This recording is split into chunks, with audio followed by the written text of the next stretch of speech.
আচ্ছা, আদি কমিউনিস্ট উৎপাদন প্রণালীটা কেমন ছিল? এটা অনেক ইন্টারেস্টিং।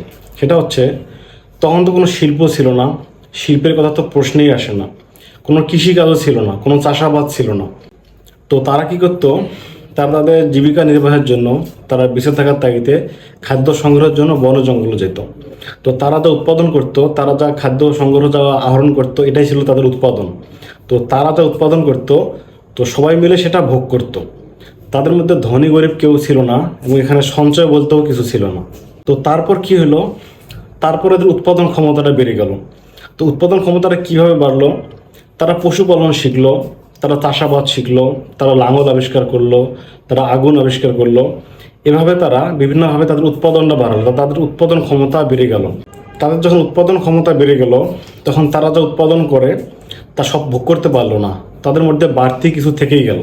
তাদের যে চাষের ফসল এবং পশু, এগুলো বাড়তি হলে নষ্ট হওয়ার ভয় থাকে না। তখন কোনো একটা ট্রাইব তাদের যা বাড়তি ছিল, সে তার বাড়তি জিনিসটা দিয়ে অন্য একটি ট্রাইবের যা বাড়তি ছিল, সে ওই বাড়তিটা নিয়ে আসতো। দেখা গেছে কেউ তার চাষাবাদ করা কোনো একটা ফসল তার বাড়তি আছে, সেই ফসল দিয়ে অন্যের ঘরে একটা তার বাড়তি তার পশু আছে, সে পশুটাকে সে নিয়ে আসলো। কেউ আবার তার চামড়া দিয়ে ধান নিয়ে আসলো, কেউ আবার তার ধান দিয়ে চামড়া নিয়ে আসলো। এভাবে শুরু হলো বিনিময় প্রথা। সমাজে মনিব আর গোলাম, এই শ্রেণী বিভেদটা কিভাবে আসলো? দেখেন, যখন আদি কমিউনিস্টে উৎপাদন ক্ষমতা বেড়ে গেল তাদের চাষাবাদ বা পশুপালনের মাধ্যমে, তখন তাদের মধ্যে যে বাড়তি ছিল, তারা তখন যে বিনিময় শুরু করলো, এবং তখন থেকে তাদের মধ্যে একটা শ্রম বিভাগ তৈরি হতে থাকলো, যে এক একজন এক একটা কাজ করতেছে। তো তারপর তাদের মধ্যে যখন জনসংখ্যা বাড়তে থাকলো, তখন তাদের মধ্যে একটি ট্রাইবের সাথে আরেকটি ট্রাইবের যুদ্ধ লাগতো। তো জনসংখ্যা বেড়ে গেছে, উৎপাদন বেড়ে গেছে, তখন কারো কাছে একটু সঞ্চয় বেশি থাকতেছে, কারো কাছে সঞ্চয় কম থাকতেছে। তো তখন একটা ট্রাইব যে নিজেকে শক্তিশালী ভাবতো, সে অন্য ট্রাইব গিয়ে আক্রমণ করে সম্পদ নেওয়ার চেষ্টা করতো। তখন তাদের মধ্যে একটা যুদ্ধ লেগে যেত। তো যুদ্ধের মধ্যে অনেকে মারা যেত। তো যারা মারা যেত না, যারা বন্দী হতো, তো বন্দীদেরকে নিয়ে তারা তখন জোর করে তাদেরকে কাজ করাতো। যেহেতু তাদের তখন শ্রম বিভাগ ছিল, যেহেতু তখন কৃষিকাজ ছিল, পশুপালন ছিল, তখন ওই যারা পরাজিত বন্দীরা, তো পরাজিত বন্দীদেরকে দিয়ে জোর করে এই কৃষি কাজগুলো করানো হতো, এবং তারা আরামায়েশ করতো।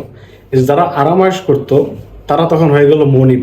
আর যারা পরাজিত হয়ে, বন্দী হয়ে জোরপূর্বক কাজ করতে বাধ্য হলো, তারা হলেন কৃতদাস। তারা হচ্ছে দাস, গোলাম। তো তখন থেকে মূলত এই মনিব আর গোলামের শ্রেণী বিভাগটা তৈরি হলো। এরপর আস্তে আস্তে সম্পত্তির মালিকানা কীভাবে আসলো, এসব বিষয় নিয়ে আলোচনা করব। তো এই কথাগুলো সুন্দরভাবে গুছিয়ে লিখেছেন হচ্ছে নিহার কুমার সরকার। এটা বই হচ্ছে ছোটদের অর্থনীতি এবং ছোটদের রাজনীতি ও ছোটদের অর্থনীতি, এই বইয়ে। তো এই বইটা অনেক সুন্দর। এই বইটা আমি 2বার পড়েছি। তো ভাবতেছি এখানে কিছু ইন্টারেস্টিং টপিক আছে, খুব বেসিক কিছু টপিক। তো এই টপিকগুলো নিয়ে আলোচনা করব। ভালো থাকেন।